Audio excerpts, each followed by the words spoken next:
राधे राधे, जय श्री राम दोस्तों। स्वागत है आपका अपने यूट्यूब एटी की पाठशाला में। हम लोग कंप्लीट सीडीपी का सेशन कर रहे हैं, जिसकी आज 14 नंबर क्लास है।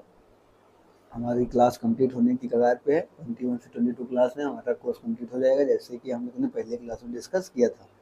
टेलीग्राम चैनल आप एटी की पाठशाला ज्वाइन कर लेंगे, वहाँ पे आपको इसकी पीडीएफ मिल जाएंगी।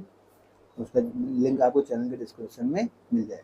ठीक है, आइए अब आज से शुरुआत कर रहे हैं। और हाँ, जो साथी मैथ्स के स्टूडेंट्स हों, उन्हें आपको डिजिटल मैथ्स के नाम से प्लेलिस्ट मिल जाएगी। वहाँ पे उनको डिजिटल मैथ्स का कोर्स बिल्कुल फ्री में सब कुछ करा दिया गया है, और उसकी पीडीएफ आपको टेलीग्राम चैनल एटी की पाठशाला पे मिल जाएंगी। उसका लिंक आपको चैनल डिस्क्रिप्शन में मिल जाएगा, या आप टेलीग्राम पे सर्च करेंगे एटी की पाठशाला तो वहाँ पे आपको मिल जाएगा। तो आप टेलीग्राम चैनल जरूर ज्वाइन करेंगे, वहाँ से आप पीडीएफ कलेक्ट कर लेंगे। कोई डाउट होगा तो आप वहाँ पे पूछ लेंगे, ठीक है। और क्लास कैसी लगती है आपको, अपना फीडबैक जरूर दिया करें। तो ये आज का टॉपिक हमारा है इंक्लूसिव एजुकेशन। बहुत ही मोस्ट इंपॉर्टेंट टॉपिक है, और यहाँ से क्वेश्चंस बनते ही बनते हैं, तो इस चीज़ को काफ़ी अच्छे से समझिएगा। इंक्लूसिव एजुकेशन यानी समावेशी शिक्षा। इंक्लूसिव एजुकेशन है क्या? एजुकेशन फॉर ऑल, सभी के लिए क्या है, शिक्षा ही क्या है, इंक्लूसिव एजुकेशन है।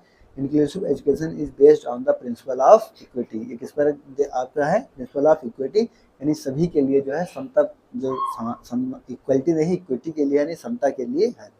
सेंसिटिव होनी चाहिए, आपकी संवेदनशील होनी चाहिए। Segregation is against the law of nature. Segregation यानी पृथक्करण क्या है? अगेंस्ट है law of nature. Inclusive and integrated education, समावेशी तथा एकीकृत शिक्षा होनी चाहिए। इंक्लूसिव क्या होती है? नीड के अकॉर्डिंग सिस्टम में चेंज करना। इंक्लूसिव क्या है? जैसे किसी की जरूरत है और सिस्टम आपका उसका विरोध कर रहा है, तो उस नीड के अकॉर्डिंग क्या करना, सिस्टम में चेंज करना, इंक्लूसिव के अंतर्गत आता है। इंटीग्रेटेड के अंदर क्या आता है? जस्ट इंक्लूड, तो जो कि तुरंत इंक्लूड किया गया हो, वो उसके अंदर क्या आता है? आपका इंटीग्रेटेड एजुकेशन के अंतर्गत आ जाता है। इसमें पहला क्या आता है? गिफ्टेड चिल्ड्रन, यानी प्रतिभाशाली बच्चे जिनका आईक्यू क्या होता है? मोर देन 140 होता है। तो any children who is naturally endowed with a high degree of general mental ability or extraordinary ability in a specific sphere of activity or knowledge, ऐसे बच्चे जिनका आईक्यू क्या होता है? 140 प्लस होता है, वो इसके अंतर्गत आते हैं। ठीक है, और उनकी एक्टिविटी क्या होती है? काफ़ी अच्छी खासी होती है। स्मिथ प्रोग्राम जिसे हाई ऑर्डर थिंकिंग स्किल्स भी कहते हैं। और क्रिएटिव होते हैं बच्चे, और कैसे होते हैं? टैलेंटेड भी होते हैं। It is generally agreed that gifted children differ from their peers in ways other than intellectual ability alone. समानता क्या देखा गया है कि जो गिफ्टेड बच्चे होते हैं वो क्या होते हैं? डिफर हो, मतलब कि अलग होते हैं अपने साथियों से। In ways to other that intellectual ability alone, उनकी जो इंटेलेक्चुअल एबिलिटी होती है वो कैसी होती है? अकेली सी होती है। In 1921, Lewis Terman initiated a study of more than 1,500 gifted children with IQ higher more than 140। 1921 में लुइस टर्मन ने क्या किया? स्टडी किया था मोर देन 1500 बच्चों से, 1500 से ज़्यादा से बच्चों पे, गिफ्टेड चिल्ड्रन पे इन्होंने अपना परीक्षण किया, जिसपे इन्होंने देखा था कि और भी बच्चों का आईक्यू लेवल कितना था? 140 प्लस का था। तो इन्होंने पाया क्या? ही observed a greater drive to achieve along with greater mental and social adjustments among the gifted group as compared with non-gifted children। इन्होंने क्या पाया कि एक greater drive to achieve along with greater mental and social adjustments among the gifted group as compared with non-gifted children। Gifted वाले क्या करते हैं? ज़्यादा चीज़ों को ग्रॉप करते हैं according to non gifted children. In another early 20th century study focused with IQs greater than 180, psychologists later Hollingworth found that these children were more sensitive than peers। ऐसे बच्चे उन्होंने अपने परीक्षण में क्या पाया था? 20वीं सदी के परीक्षण में लता लॉन्गिस्टवर्थ ने क्या पाया था कि ऐसे बच्चे क्या होते हैं? मोर सेंसिटिव होते हैं अपने सहपाठी से ज़्यादा, and often suffered from problems such as boredoms and rejection by their peers. जो प्रॉब्लम्स इनके साथी के द्वारा इन्हें बोर करती है, वो इन्हें क्या करती है? अच्छी खासी अच्छी लगती है, और ये उन चीज़ों को काफ़ी अच्छे से सीखते हैं। In the late 20th century, the term asynchrony was used to describe the development characteristics of gifted children। कौन सा टर्म? एसिंक्रोनी इन लोगों को डिफाइन करने के लिए यूज किया गया। Their mental, physical, emotional and social abilities may all develop at different paces। क्या होती है, इनकी जो मेंटल्स होती है, फिजिकल्स होती हैं, इमोशनल्स होती हैं, ये सारी एबिलिटीज़ क्या होती हैं, एक अलग ही लेवल पे डेवलप रहती हैं। द गिफ्टेड स्टूडेंट्स कैसे होते हैं, लर्न्स न्यू इन्फॉर्मेशन क्विकली, क्या करते हैं, नई इन्फॉर्मेशन को तेज़ी से सीखते हैं। रिटेन्स इन्फॉर्मेशन इजली, और जो इनके अंदर इन्फॉर्मेशन होती है उसे आसानी से रिटेन करते हैं। मास्टर रीडिंग स्किल्स, इनकी रीडिंग स्किल्स कैसी होती है, मास्टर्स होते हैं, मास्टर्स होती है। Demonstrates strong abilities in maths, क्या होती है, मैथ्स में की इनकी एबिलिटीज़ कैसी होती है, काफ़ी अच्छी खासी होती है। Displays unusual academic achievement, finishes class work quickly, और क्लास वर्क को क्या कहते हैं, काफ़ी अच्छे से करते हैं। बट इज इजली बोर्ड, ये आसानी से बोर्ड भी होते हैं। Can become dispersive in class, show strong resistance to repetitive activities and memorisations, completeness work quickly but slowly, favors older companies or adults, has a great sense of humor, concerned with justice, fairness, judgment, measure for age at times, morally sensitive, when the feelings hurt easily, show compassion, perfectionist, intense, has strong curiosity। तो ये सब किसके किसके लिए था, आपका gifted children के लिए ये सारी बातें थी। अब यहाँ से निकल के क्या आता है आपका, strategies for intellectual bright children.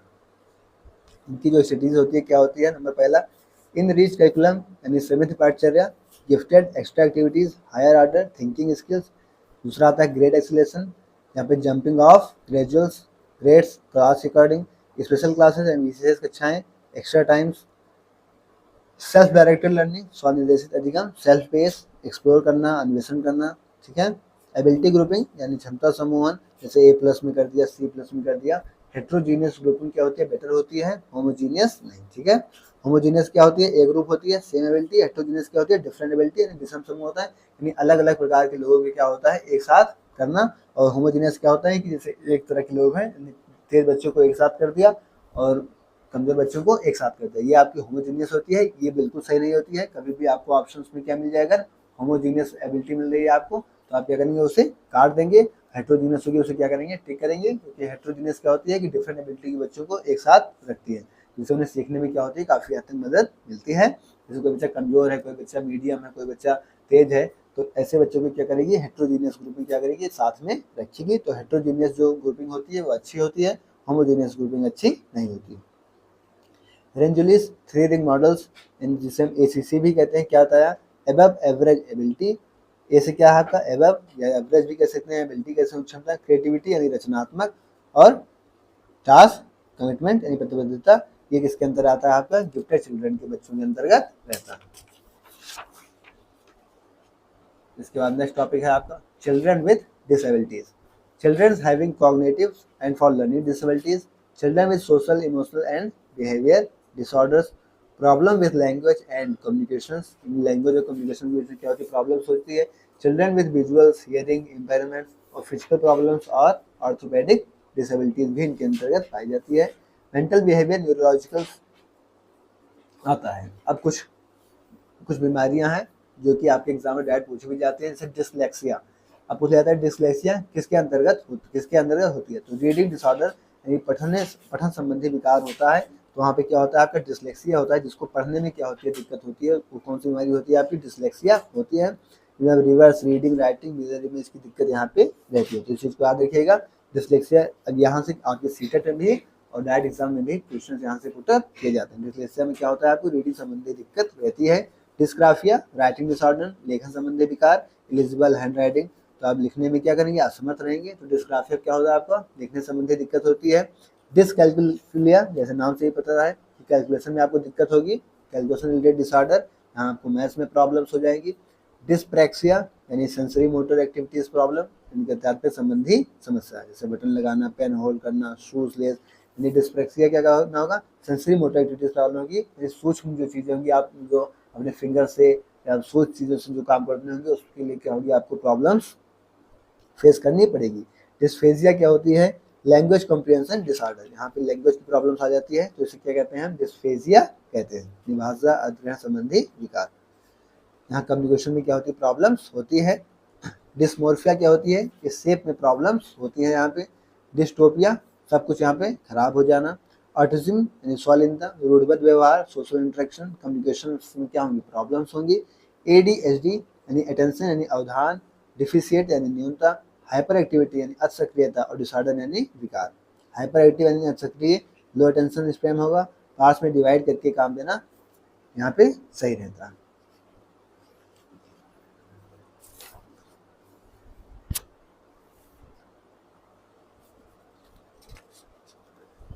इसके बाद नेक्स्ट आता है आपका the right of person with disabilities act 2016 RPWD act हम यहाँ पे देख रहे हैं, दिव्यांगजनों का अधिकार अधिनियम 2016 के according. Come under the ministry of social justice and empowerment.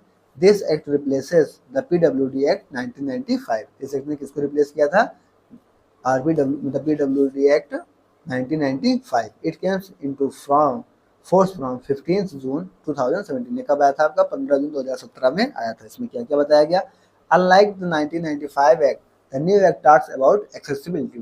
ये क्या बताती है आपकी, एक्सेसिबिलिटी के बारे में बात करती है। Disabled friendly access to all public buildings, hospitals, model of transports, polling station, etc.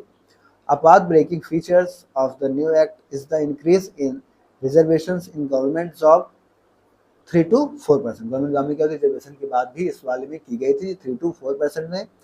Persons with at least 40% of an disability are entailed contents benefit। 40% से ज़्यादा जिनकी बेनिफिट्स, जिनकी डिसेबिलिटीज होगी उन्हें क्या होगा, अलग से बेनिफिट्स दिए जाएंगे। Violation of any provision of the act is punishable और new disabilities can be added by notifications. अब इसमें जो कुछ खास चीज़ें हैं उन चीज़ों को हम लोग यहाँ पे देख लेते हैं। आरपीडब्ल्यूडी एक्ट 2016 में पहली चीज़ क्या थी, ब्लाइंडनेस, दूसरा लो विजन, तीसरा लिप्रोसी, कर्ड पर्सन्स यानी कुष्ठ रोग। कौन कौन सी बीमारियाँ इसके अंदर बताई गई थी उन चीज़ को हम देखते हैं। पहला क्या था, ब्लाइंडनेस, दूसरा लो विजन यानी कम दिखाई देना, तीसरा लेप्रोसी कर्ड पर्सन यानी कुष्ठ रोग, हियरिंग इम्पेयरमेंट यानी सुनने में दिक्कत, लोकोमोटर डिसेबिलिटीज, ड्वार्फिज्म यानी बौनापन की समस्या हो जिसे 147 सेंटीमीटर से कम हो। फिर नेक्स्ट आपकी थी इंटेलेक्चुअल डिसेबिलिटीज, नेक्स्ट आपकी mental disabilities, mental illness, autism spectrum disorders, cerebral palsy, muscular dystrophy, chronic neurology conditions, specific learning disabilities, multiple sclerosis, speech and language disabilities, thalassemia, hemophilia blood related कोई problem हो, sickle cells disease, multiple disabilities, acid attacks victim, acid attack victim भी इसके अंदर शामिल किया गया था और पार्किंसंस डिसीज भी इसके अंदर ही शामिल किया गया था। तो ये 21 टाइप की डिसेबिलिटीज थी जो कि इसके अंदर अंतर्गत बताई गई। तो 21 तरह की कोई भी बीमारी होगी तो उसको बेनिफिट दिया जाएगा। इसकी पीडीएफ आपको टेलीग्राम चैनल एटी की पाठशाला पे मिलेगी, आप वहाँ से इसे निकालेंगे और कम से कम 2-3 बार इसको पढ़ेंगे ताकि चीज़ें आपके दिमाग में बैठ जाएंगी। ठीक है, आइए इसके आगे देखते हैं। Definitions of person with disabilities PWD 1995 इसको भी देख लेते हैं।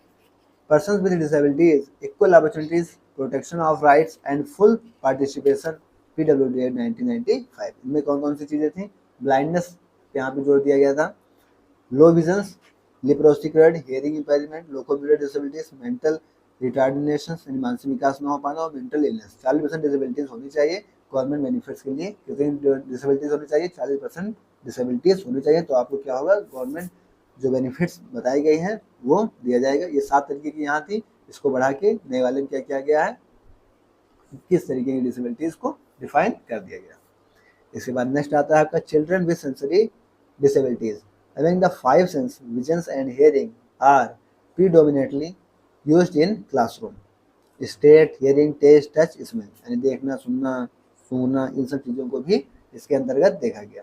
Children with hearing impairment.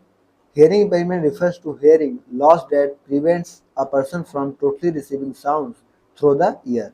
If the loss is mild, the person's that difficulty hearing faint or distant speech. A person with this degree of hearing impairment may use a hearing aid to amplify sounds. hearing aid दे दिया जाएगा उसको ताकि वो चीज़ों को अच्छे से समझ के सुन सके।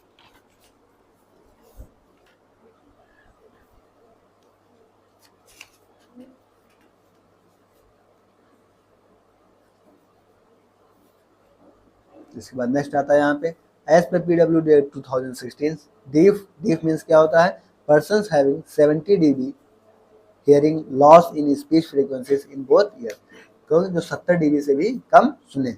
Hard of hearing means persons having 60 dB to 70 dB hearing loss in speech frequencies in both ears. दोनों ears में क्या हो, 60 dB से 70 dB से भी कम सुनाई देता हो जिनको. Behavioral manifestations during infancy, 1 से 3 months old number of responses to certain sounds such as banging of door or ringing of doorbells. 4 से 6 months में क्या हो जाएगा, unable to locate the sound source. और 7 से 9 months के बच्चों में क्या हो जाएगा, unable to look at the persons who make sound. और 10 to 12 months old no response to their names, उनका नाम लेने पे क्या करें, कोई रिस्पॉन्स ही ना करें, तो उनके अंदर क्या होगी, डिसेबिलिटीज पाई जाएगी.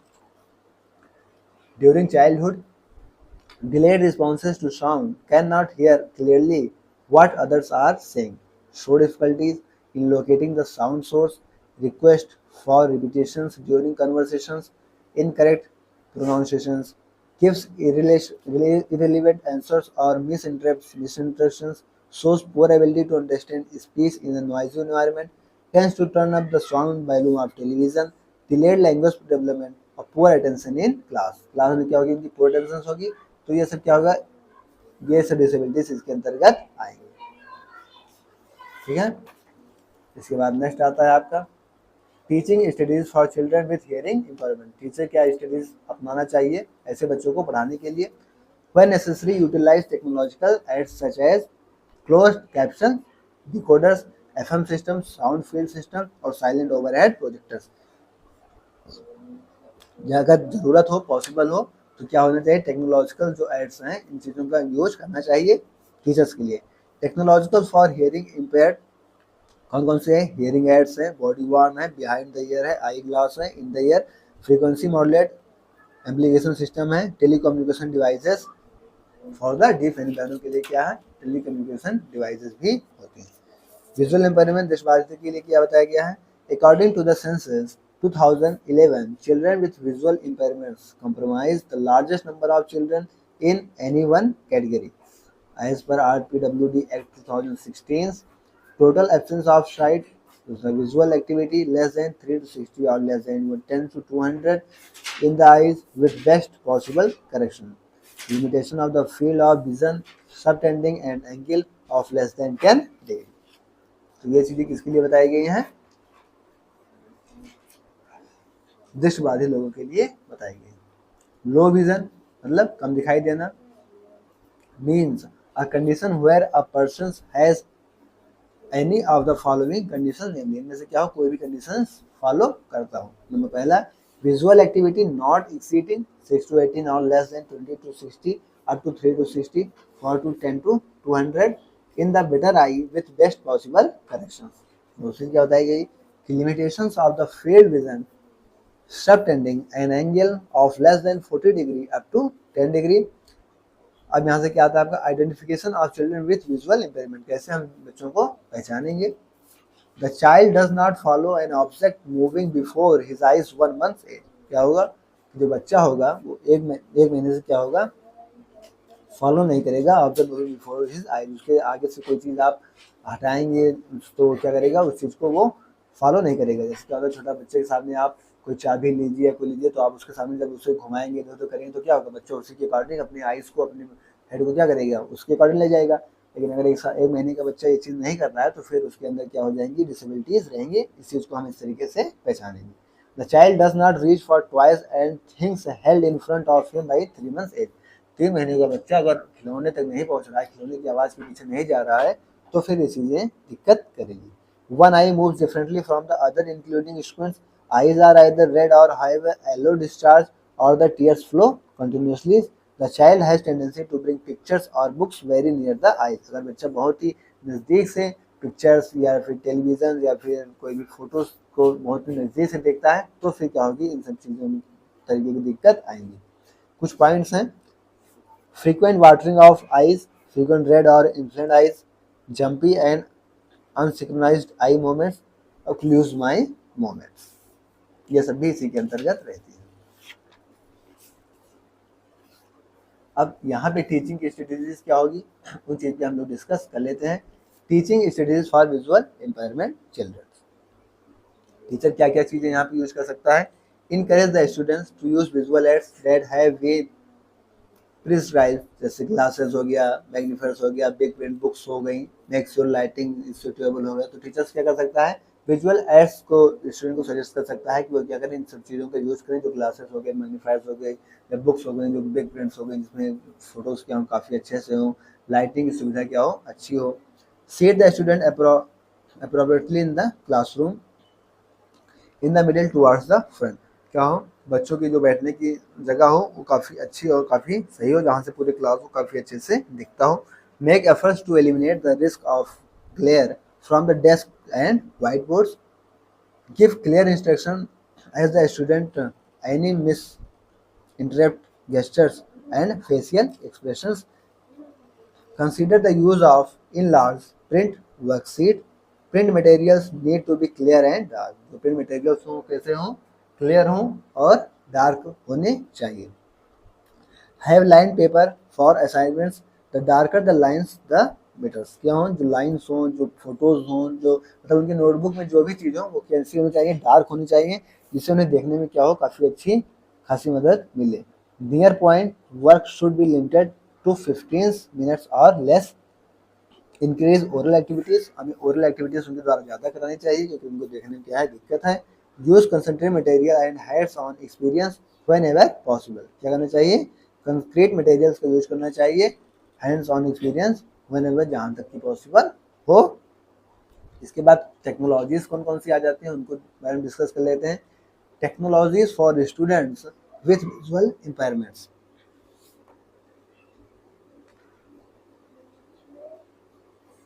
लार्ज प्रिंट मटेरियल्स कैसे होने चाहिए, लार्ज होने चाहिए, बड़े होने चाहिए।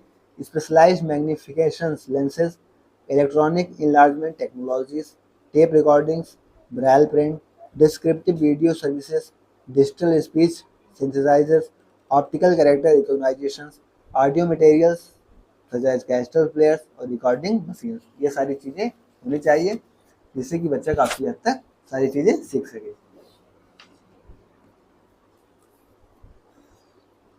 इसके बाद यहाँ पे नेक्स्ट टॉपिक आता है आपका चिल्ड्रन विथ लोकोमोटर डिसेबिलिटीज, यानी गतिशीलता संबंधी विकार बच्चों में होता है तो उसके लिए क्या करना चाहिए। Inability to execute distinctive activities associated with movement of self and manipulate of object resulting from applications of muscle skeletons or nervous system. The percentage of persons with locomotor disabilities in the highest among the total disabilities population of India, constituting a sizable portion of 20.3% population of total individuals with disabilities. The person with locomotor disabilities face difficulties to use one or more of his extremities or have lack of strength to walk, grasp, or lift objects. Assistive devices like wheelchair, crutches, or a walker may be utilized to aid their mobility. Locomotor disabilities could be the result of disease, injury, or malformations of bones, joints, muscles, nervous spirals, cord, and brain. This may be convenience required. Locomotor disorders कैसे हो सकती है आपकी, किसी disease का बीमारी के रूप में आ सकती है, कोई इंजरी हो सकती है, ठीक है, हड्डियों में कोई दिक्कत हो जाती है, जॉइंट्स में कोई दिक्कत हो सकती है, अगर हो सकती है मसल्स से दिक्कत हो सकती है, नर्वस से दिक्कत हो जाती है, स्पाइनल कॉर्ड रीढ़ की हड्डी से दिक्कत हो सकती है, ब्रेन में दिमाग की कोई दिक्कत हो सकती है। तो इन सब चीज़ों से कौन सी होती है, लोकोमोटर डिसेबिलिटीज उत्पन्न हो जाती है। As per PWD 1995, locomotor disabilities means disabilities of the bones. Locomotor disabilities का मतलब क्या था, बोन से संबंधित जो समस्या थी उससे था, जॉइंट से था, muscles leading the substantial differences of the movement of the limbs for any cerebral palsy। 1995 के रिगार्डिंग इन सब चीज़ों से इसका मतलब था। Major types of locomotor disabilities कौन कौन सी हैं, मांसपेशियों संबंधित कोई चीज़, कोई प्रॉब्लम्स हो, यानी मसल्स, कोलिस्कल्स, कॉन्गेंशियल्स, मालफॉर्मेशन जन्मजात कोई विकृति हो, और एक्सीडेंट्स के बीच में कोई दिक्कत आ जाए। एक्सीडेंट्स में कोई दिक्कत आ जाए तो किसमें आती है, मेजर टाइप्स ऑफ लोकोमोटर के अंतर्गत आती हैं। अदर क्रोनिक डिसेबिलिटीज कैंसर जैसे पोलियो हो गया, रिकेट्स हो गया, स्पाइनल बिफिडिया हो गया, congenitals, deformities of hips and limbs, deformities of spines, muscular dystrophy और amputations other types of disabilities तरीके से हो जाती है। नेक्स्ट आता है आपका इंटरवेंशन, यानी फिजिकल थेरेपी हो गया, ऑक्यूपेशनल थेरेपी हो गया, स्पीच एंड लैंग्वेज थेरेपी के अंतर्गत आता है। नेक्स्ट यहाँ से आता है आपका access and a barrier free environment as a mandatory requirement for barrier free school environment after implementation of right to education act 2009 and to ensure such barrier free environment for children. क्या करना चाहिए? Ensure करना चाहिए बच्चों को barrier free environment for children with locomotor disabilities, specially for children who use a wheelchair, who use a rollometer, tricycles और a walker, crutches और walking sticks। कैसे बच्चों को जो क्या क्या यूज कर रहे हो आपको लोकोमोटर डिसेबिलिटीज में, जो व्हील चेयर पे हो, जो रोलोमीटर यूज कर रहे हो, ट्राईसाइकिल यूज कर रहे हो, फिर वॉकर यूज कर रहे हो, उन सभी के लिए क्या करना चाहिए? बैरियर फ्री एनवायरनमेंट चीजें हमें प्रोवाइड करानी चाहिए। तो ये थी आपकी क्लास। आज की क्लास थोड़ी बड़ी क्लास हुई, थोड़ी अच्छी क्लास हुई, जिसमें हम लोगों ने काफ़ी हद तक काफ़ी चीज़ें सीखी। इंक्लूसिव एजुकेशन के बारे में हम लोगों ने चीज़ें को काफ़ी अच्छे से काफ़ी हद तक सीखा। ठीक है, तो क्लास आपको कैसी लगी? आप कमेंट बॉक्स में अपना फीडबैक जरूर देंगे। आपकी फीडबैक से ही सारी चीज़ें चलती हैं। ठीक है, तो आपका फीडबैक हमारी मोस्ट इंपॉर्टेंट है। आप हमें फीडबैक देंगे। क्लास आप लोगों को कैसी लगी है? टेलीग्राम चैनल आप एटी पाठशाला ज्वाइन कर लेंगे। वहाँ पे आपको इसकी पीडीएफ मिल जाएगी और पीडीएफ से आप खुद पढ़ेंगे। तो यहाँ पे सारी डिसेबिलिटीज़ के बारे में बताई गई है। डिसेबिलिटीज़ आप एक बार पढ़ के नहीं समझ सकते हैं, आपको 2-3 बार कम से कम चीज़ों को पढ़ना पड़ेगा, तब आपके आप जो है उन चीज़ों के बारे में आपकी नॉलेज काफ़ी हद तक बढ़ेगी। तो आप टेलीग्राम चैनल एटी पाठशाला ज्वाइन करेंगे। अपना फीडबैक कमेंट बॉक्स में टेलीग्राम चैनल पर जरूर बताएंगे क्लास आपको कैसी लगी। ठीक है, ओके, थैंक्स, जय श्री राम, राधे राधे।